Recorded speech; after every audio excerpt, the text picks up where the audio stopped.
and exchanges for speakers for webinars and so on. And well, this is a memorandum of understanding that is only since 1 year that is active. It can be expanded. So we are.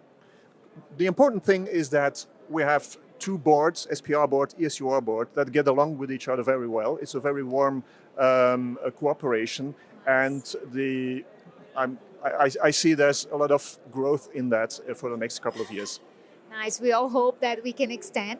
And also, we are here in the first day, first of all, and what are your perceptions and also your expectations for the next days? Well, I'm overwhelmed. I've been told this is the biggest conference in South America. And I see it. It's very big. A lot of people, and I have a very good impression about this. Yeah, the next couple of days I have a number of lectures tomorrow, so I have to work. And well, one of the lectures will be about the role of ESUR in prostate MRI, because prostate MRI is something that is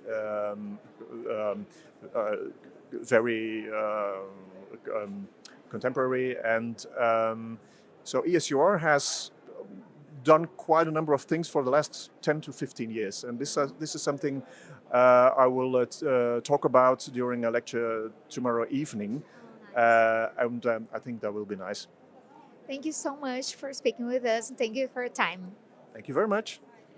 Daqui a pouquinho a gente volta então com a SPR TV. Olá, estamos de volta com a SPR TV e eu estou aqui com o Dr. Carlos Quiros, que é da Associação Costa Riqueña de Radiología. Doctor, muchas gracias por hablar con nosotros, primeramente. No, muchísimas gracias a ustedes. La verdad es que para nosotros es un honor estar compartiendo con la sociedad paulista en este grandioso evento. Bueno, ¿y cómo es la parcería y qué podemos esperar de los próximos años? Bueno, pues es nuestro tercer año consecutivo presentes en las Jornadas Paulistas.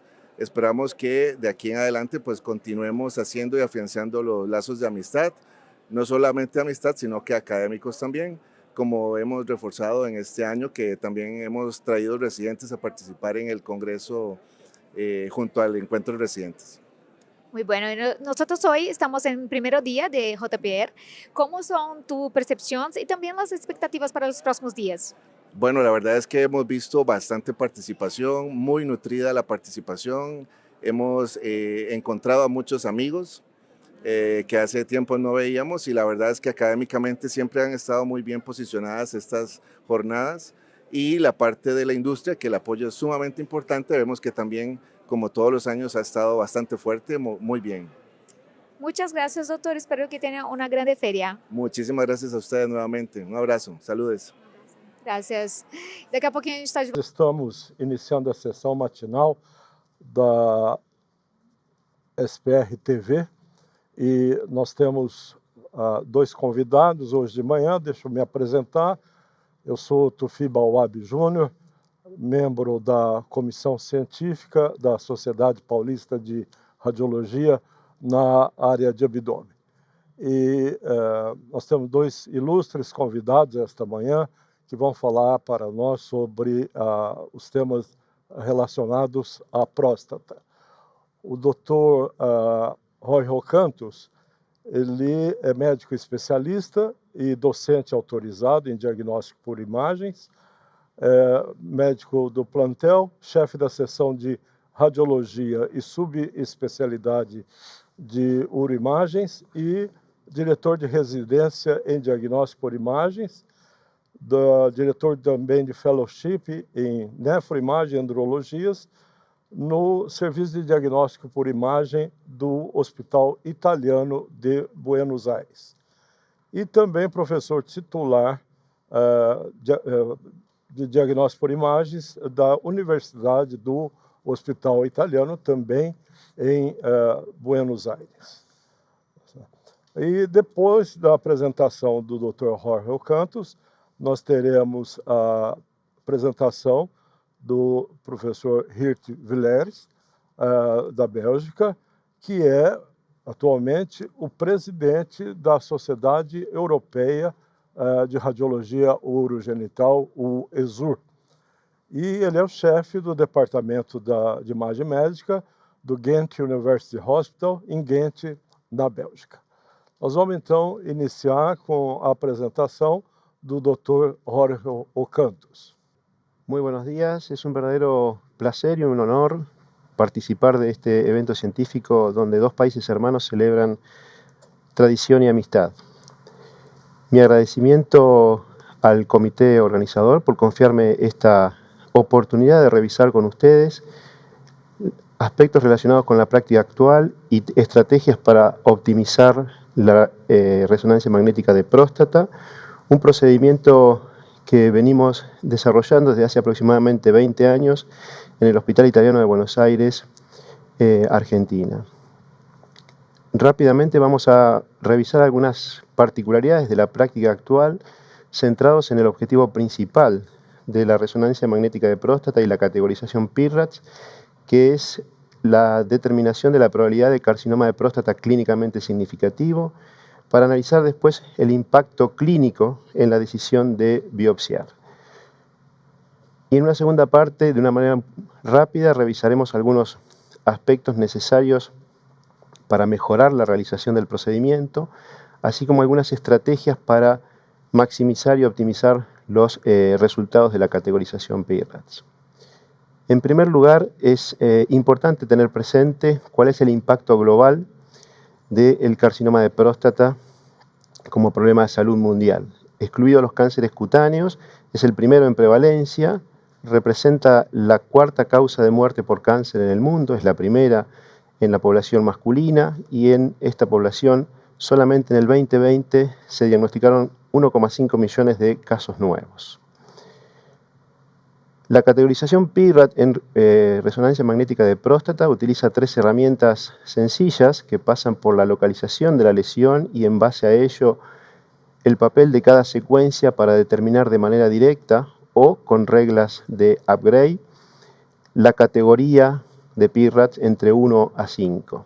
Esa categorización tiene como objetivo principal determinar la probabilidad de carcinoma de próstata clínicamente significativo para ese tipo de lesión que estemos analizando. Un criterio que traduce de alguna manera el riesgo que implica para ese paciente en su calidad de vida y en la probabilidad de sobrevida. Un criterio que también está definido por elementos clínicos y de laboratorios. Y la novedad de la resonancia magnética es que permite hacer una categorización de probabilidad de que esa lesión corresponda a un carcinoma clínicamente significativo solamente analizando los hallazgos en imágenes. El rol fundamental entonces de esta categorización es tratar de definir la agresividad de esas lesiones, de alguna manera distinguir al malo entre los buenos. El uso de la resonancia magnética, ya extendido a nivel mundial, ha cambiado el paradigma de la vía diagnóstica de cáncer de próstata, ha reducido el número de biopsias innecesarias de carcinomas de próstata indolentes. Por otro lado, ha mejorado la guía de las biopsias de aquellos cánceres de próstata clínicamente significativos y simultáneamente ha ido desarrollando otras aplicaciones en otros escenarios clínicos que van más allá de la detección y el diagnóstico. Actualmente es recomendado su uso por múltiples guías de diferentes sociedades. Su principal ventaja es esa capacidad de determinar la probabilidad de que una lesión corresponda a carcinoma clínicamente significativo utilizando solamente las imágenes. Pero eso también representa su debilidad. No es un test individual perfecto para detectar carcinoma de próstata clínicamente significativo. De manera entonces que el principal beneficio clínico de la resonancia magnética consiste en combinar sus hallazgos con otros elementos que se utilizan habitualmente para el cálculo de riesgo y lograr un enfoque individualizado y adaptado a cada paciente para la decisión de biopsiar. Es decir, ¿cómo impacta el PIRADS, la categorización PIRAD, modificando la estimación de riesgo y sobre todo diferenciando la agresividad de un cáncer respecto de otro para determinar la necesidad de biopsiar?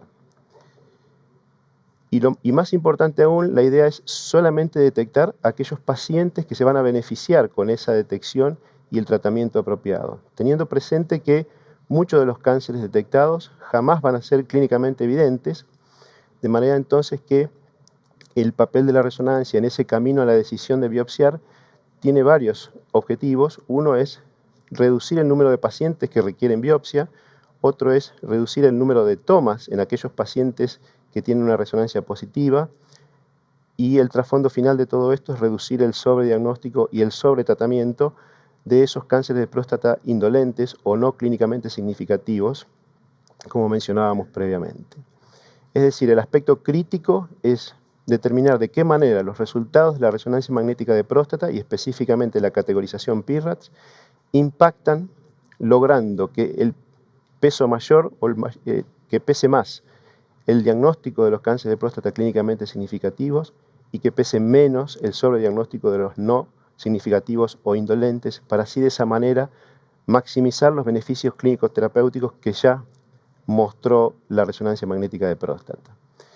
En este sentido, y en términos generales, podemos decir que la resonancia es negativa cuando la categoría es PIRAD 1 o 2, y en esos casos la biopsia puede evitarse.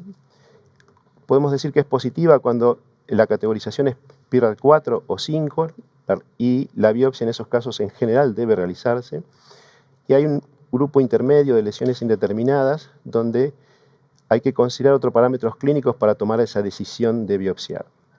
¿Qué pasa cuando la resonancia magnética es negativa y esos pacientes terminan biopsiándose? Primero tenemos que tener presente que el PIRADS tiene un muy alto valor predictivo negativo, y entonces cuando la resonancia es negativa y esos pacientes se biopsian, los resultados son que detectamos muchos cánceres de próstata no clínicamente significativos y un muy pequeño porcentaje de cáncer de próstata clínicamente significativo. Es decir, que hay una alta proporción de pacientes con resonancia magnética negativa que evitan biopsias inmediatas sin afectar significativamente la tasa de detección de cáncer de próstata clínicamente significativo.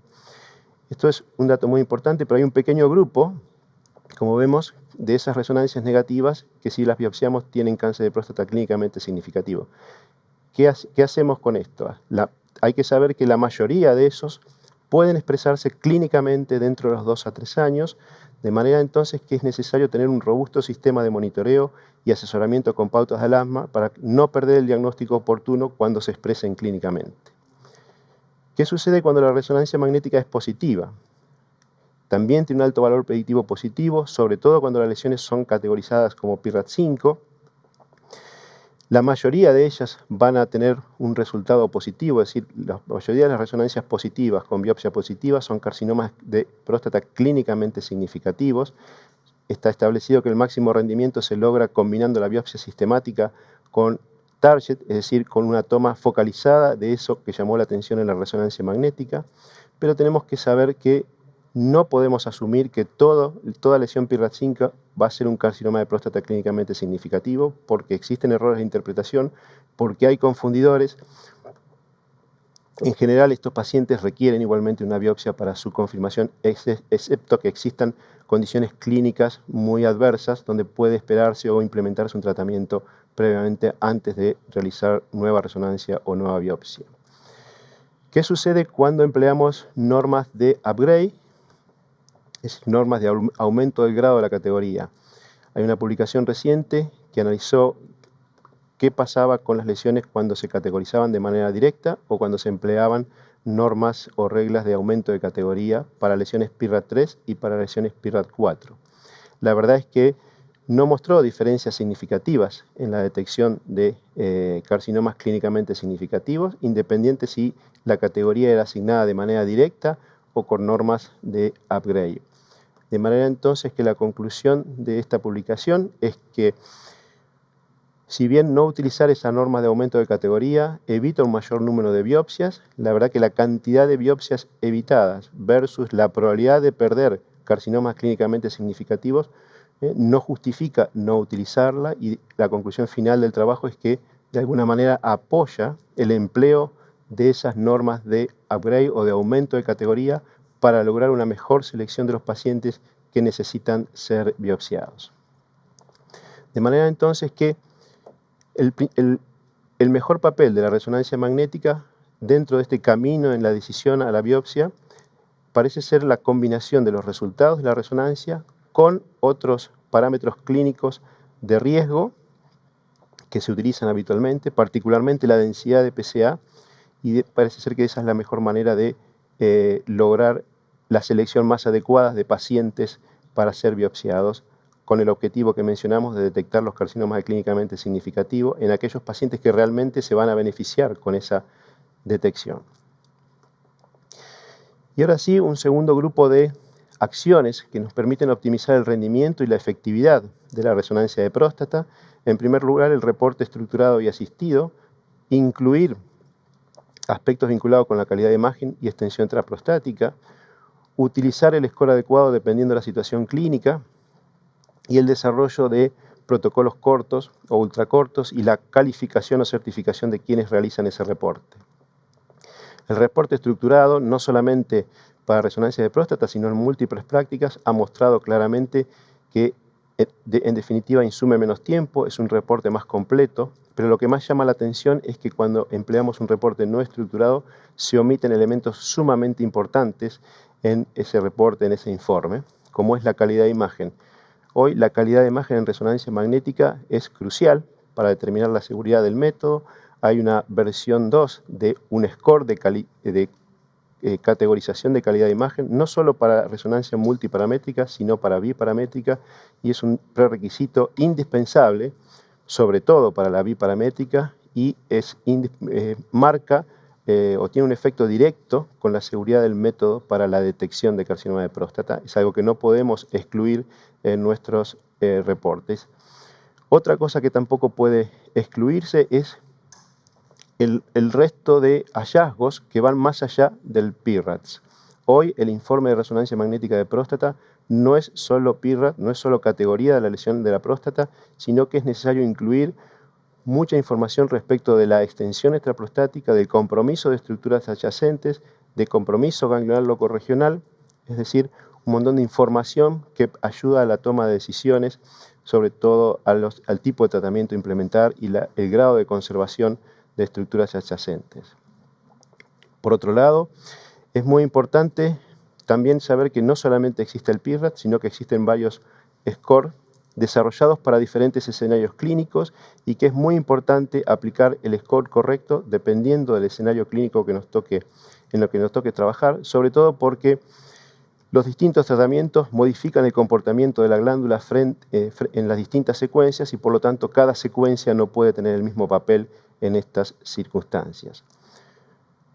Es importante utilizar las herramientas de inteligencia artificial, deep learning, intentar un protocolo más corto o con menos secuencias. El uso de inteligencia artificial ya ha mostrado no ser inferior que el reporte por expertos.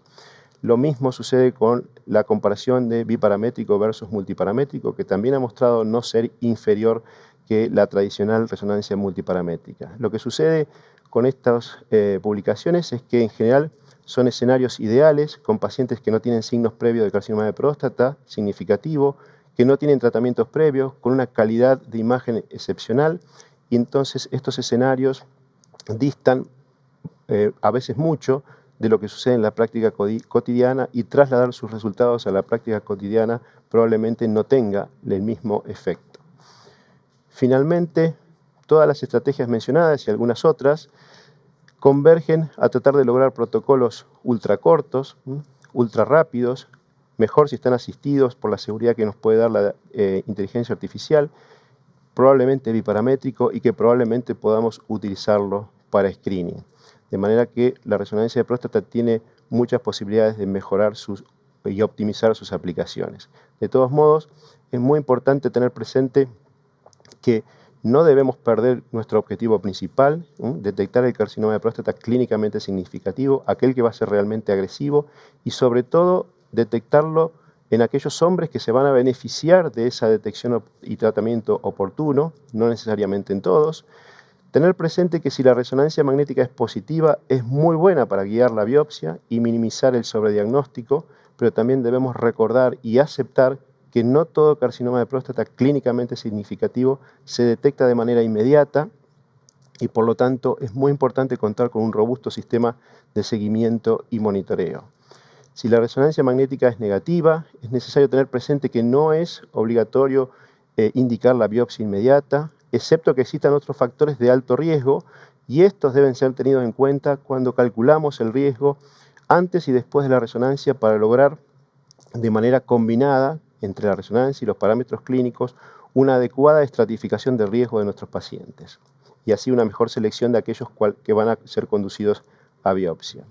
Para terminar, la resonancia magnética no es una herramienta perfecta, pero ha contribuido significativamente al cambio de paradigma, puede mejorar aún más la detección oportuna y la estratificación adecuada de los carcinomas de próstata clínicamente significativos. La verdad es que el rol actual de la resonancia de próstata es algo parecido a lo que sucede con la imagen que comanda este congreso y es un delicado equilibrio combinado con otros elementos del manejo habitual del cáncer de próstata.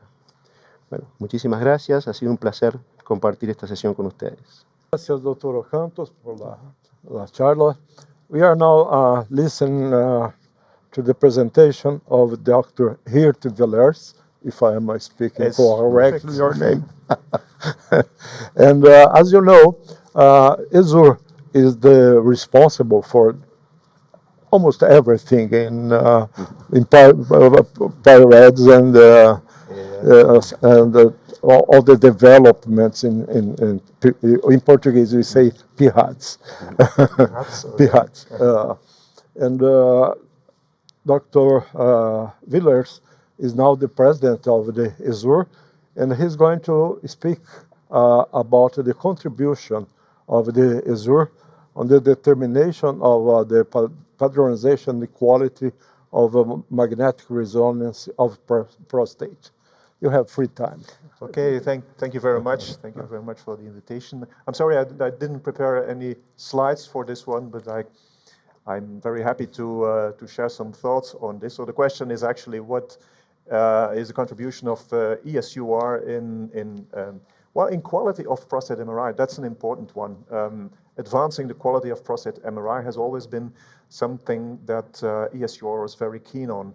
And this actually dates back to a meeting that we had I think 16 years ago in September 2009 during a prostate MRI working group meeting in Athens in Greece. And you have to realize at that time prostate MRI was introduced for the first time in the EAU guidelines on prostate cancer in the setting of staging. So the guidelines said, okay, it's a good thing to use prostate MRI if you want to know the status of a prostate cancer. That was the late Nilis, and we saw that there was an increasing interest from the urological society in prostate MRI, not only in staging, but also in diagnosis. So there was an increasing interest in using prostate MRI for the diagnosis of prostate cancer, not only staging, but also diagnosis of prostate cancer. And the thing is, you only get one shot to make a good first impression.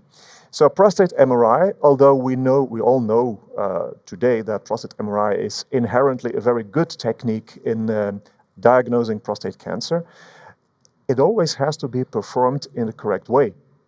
So it needs to be used in a good way.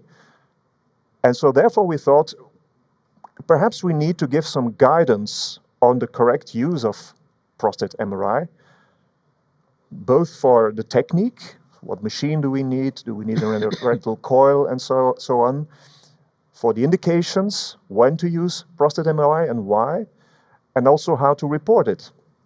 So we thought about this quite a long time. It took us more than 2 years. And in the end, in 2012, it's also 13 years ago already, we published this first ESUR recommendations on prostate MRI, and this was actually the birth of PIRADS. So PIRADS, the Prostate Imaging Reporting and Data System, was published for the first time in 2012. So it was a guidance on the correct use of prostate MRI. It was not perfect. It was a first version. It was a good start, but we saw that if it was used in the subsequent validation, that different radiologists sometimes had different results. And that led us in 3 years later, in 2015, to a second version of PIRADS. And at that time, it was ESUR together with the American College of Radiology. So also our friends from over the Atlantic were being part of that. And PIRADS version 2 was then published, which was a system that looked like the system that we use today. Although in 2019 there was a revision of that. It was not a thorough revision, but more like fine-tuning of the system, and therefore it was called PIRADS version 2.1.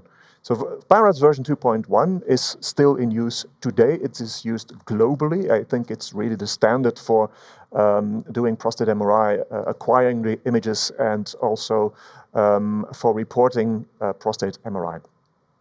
So that is guidance, and we thought this was really, really important to have this standardization of prostate MRI. But having guidance is not enough, because you can follow the guidelines perfectly. There are still factors that can cause some bias. For instance, the patient. The patient can move through, when you are acquiring the images that are the sequences that are being acquired according to all the guidelines. That can be hip replacement therapy and so on, which degrades the quality. And so we thought it is very important to be able to quantify this quality and to convey this quality to the referring physicians, to the referring urologists. Because if you do a prostate MRI and you say there is no cancer in this prostate, the quality of your prostate MRI is great, is very good, then a referring physician knows, okay, the negative predictive value is very high, so there is no clinically significant prostate cancer over there. We do not need to do a biopsy. This is very important information. However, if you say there's no prostate cancer, but your images are very bad, for instance, there's a hip prosthesis, so your diffusion-weighted sequences are not good. The T2-weighted images have movement artifacts, and the contrast sequences are not good, or are even not done in the biparametric MRI. Well, then the referring physician knows, okay, the radiologist doesn't see a prostate cancer here, but the images are bad, so actually he's a bit blind. So how reliable is that negative advice here? Perhaps I need to redo the prostate MRI, or perhaps I need to do the biopsy anyway, because we are not really sure. So this information on how good is the prostate MRI needs to be conveyed to the urologist, to the referring physician, and that's why we designed PiQual. So PiQual was a system that was published in 2020, and it has also been fine-tuned already. There's a version 2 that was published last year, and Jorge already referred to it. And so this system is a 3-point system that shows, okay, your MRI is of perfect quality, you can rely on it, or it is very bad, you should repeat it, or it is acceptable, although not optimal, and so perhaps you should consider to redo the prostate MRI. This is the information that you have to give to the referring physician. So then you have guidelines, then you can measure the quality of the technical quality, the acquisition of the images. But there's also quality of the radiologist, which is very important. So the radiologist needs to have the expertise to make a good and a correct report. So how do you measure that? Well, that's actually certification. You need to certify the radiologist. You need to show that the quality of the radiologist reporting the MRI, that the expertise is good enough to make a good report. And so last year we started with a genuine prostate MRI examination. And I can say it's quite a tough examination. But it needs to be tough because it does not lead to a certificate that you can do prostate MRI No, it's a certificate that shows that you're an expert in prostate MRI and that you have knowledge of all the necessary uh, things that you need to know to do a decent prostate MRI and to make a good report. So we've done already 2 examinations. It's being done during our annual symposium and also during the European Congress of Radiology. And it leads to a certification, so a certificate of expertise in a prostate MRI that is also endorsed by the European Society of Radiology, and we think this is a really important thing. So that was all the endeavors that have been done by the European Society of Urogenital Radiology in fostering the quality of prostate MRI. PIRATS was an important thing in that, and PIRATS give guidance on how to diagnose a prostate cancer. We have some guidance, although not perfect, for staging, but there is no guidance for detection of a recurrence. This is also an important thing. And together with the friends from the ESUR, also from the American College of Radiology, and also from here in Brazil, there was a paper with a similar algorithm like PIRATS, and it's called the Prostate Imaging Recurrence Reporting, or the PIRR, the PER system. That is also used today. It's a 5-point scale on how big the chance is that there is a recurrence in the prostate. And then finally, also ESUR has been thinking about a number of things. I give one example, artificial intelligence. Will artificial intelligence replace the radiologist in everything, and at least also in prostate MRI? So a paper on this was published in 2020, I think, 2020. And that showed that, okay, no, it will not replace the radiologist. It will help the radiologist. It will make measurements and so on easy for the radiologist, but it will also improve the quality of prostate MRI. And actually we see 4 years later now, in 2025, we see that many vendors have already included AI in the optimization of the prostate acquisition quality. So I think this is a bit of an overview of what ESUR has been up to in the last 15 years in fostering quality of prostate MRI. Okay, thank you so much. I don't. There's no way to highlight enough the role of ESUR. We call in Brazil ESUR. ESUR, yeah. in the role of prostate MRI. I want to start with a question for both of you that's kind of unusual, but to make things clear. Is there any role, because ultrasound is cheaper, is easier, available, is there any role, even in the future, for ultrasound in prostate cancer? Mm-hmm. You first. This question has been asked already years ago, and you are right. It's very accessible and it is cheap, and there's no waiting lists. There's all very good benefits. But you need to compete with the validation that has been done for prostate MRI. Prostate MRI has good results in both the diagnosis, the staging, and even in the recurrent detection of prostate cancer. How good is sonography in reaching the same level? If you're talking about grayscale sonography, you can forget about it. There are other tools that you can use. There has been elastography. There's the contrast injection that can be used. There's high resolution prostate sonography that can be used, and so on. And there have been studies that have shown some benefits, but not to date at the same scale as prostate MRI. So I think it's a very good tool for measuring the prostate volume, because that's important if you want to know the PSA density, volume, and of course also for guidance, the needle guidance, if you need to do a prostate biopsy. But as a standalone, purely diagnostic technique, there's no evidence at this time, or not sufficient evidence at this time. And for staging, staging is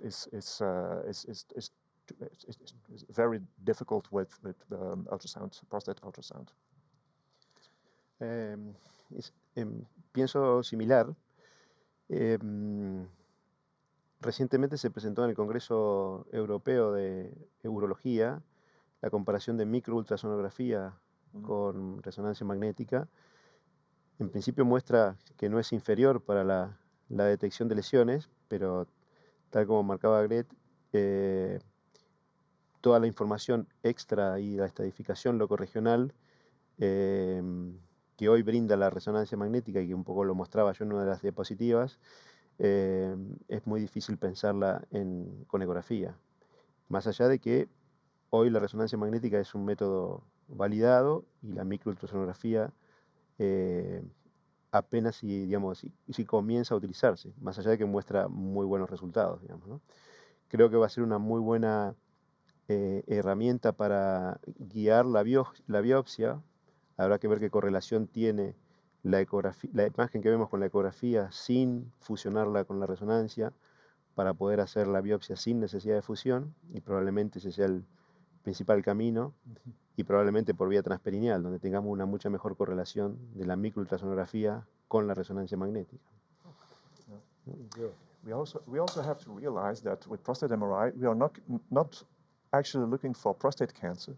We are looking for clinically significant prostate cancer, which is a very, very important thing. I think, as a matter of fact, everything in PIRADS is difficult.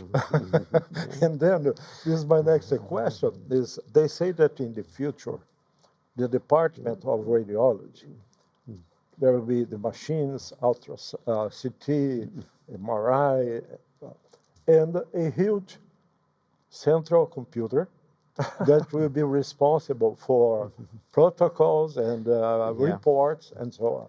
And a dog and the radiologist. The dog will keep the radiologist far from the machines. Do not touch the machines. And the radiologist will feed the dog. This is the role of the radiologist. Okay. Do you think that we'll be at that point that artificial intelligence will replace all of our work? Yo no creo que reemplace, creo que es una herramienta que tenemos que utilizarla para acelerar procesos y utilizar y optimizar los procesos. Me parece que va a ser más útil por ese lado. Nosotros estamos incorporando en los próximos meses inteligencia artificial para la lectura de resonancia de próstata. Vamos a ver cómo nos resulta y cómo nos acelera el proceso, que creo que es donde puede tener más impacto. Yeah, we do not have to be afraid of artificial intelligence. Artificial intelligence will not replace us. Artificial intelligence will help us and already helps us. Like I said, it increases the quality of the images. It can do a number of tasks that we don't like because they are boring. Have to make some measurements every time again. So that can be done by artificial intelligence. And okay, artificial intelligence will also take up a role in the diagnostic setting, although no single vendor at this time takes the responsibility for their diagnosis. They always say, no, the radiologist needs to make the end decision. And that's true, that's okay. But it can help. It can help. It can be some kind of a double reader. So you do the reading of the prostate MRI, and then you ask the advice of artificial intelligence, and then you can see, okay, I take it or I don't take it, but it can help.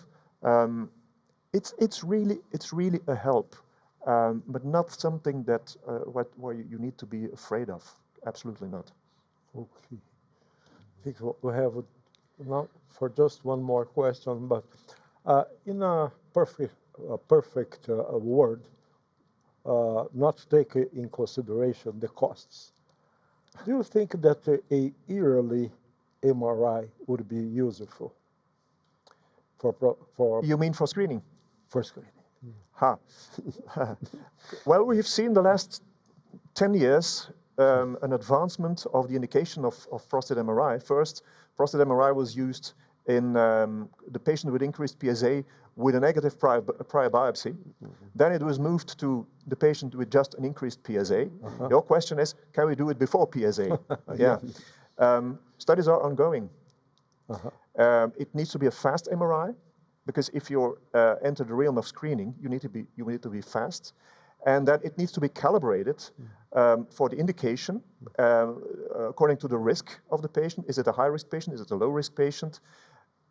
A lot of work needs to be done before we can probably in future use it in screening. It's a bit the same as in breast cancer screening. It has taken almost 20 years before we had evidence that breast cancer screening saved lives. So the same thing will need to be done also for prostate cancer screening.